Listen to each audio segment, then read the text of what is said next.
Bu uyimiz agar shahar ichida bo'lganda kamida 350 ming yoki 400 ming dollarlik uy bo'lardi. Uch Qahramon postdan kirganda Hoji Ota mahallasida joylashgan hovlimizni video obzorini qilib beramiz. Orientirimiz Hoji Ota masjidi bo'lyapti. 206 sotiq 6 ta xonadan iborat. Uyimizning tashqarisiga ko'rib turganingizdek bemalol ikkita mashina sig'adi. Tayyor shunaqa kafil qilib qo'yilgan ekan. Toshlargacha qilib qo'yilgan.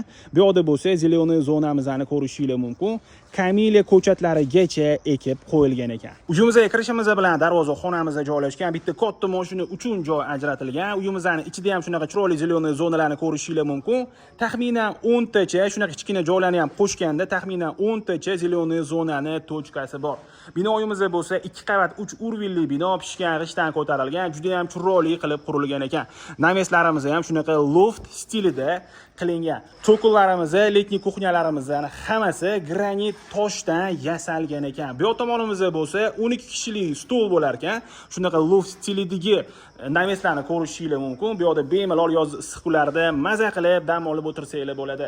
Binoyimizning ichki qismini bo'lsa 15-20 kunlik ishi bor ekan. Hozir Oqsuvodan chiqqan holatda turibdi, lekin ancha-muncha ishi qilib qo'yilgan. Uyimizning joy egalari 235 ming dollar deyishyapti. Yana kelishadigan joy bor ekan, bemalol murojaat qilsanglar bo'ladi.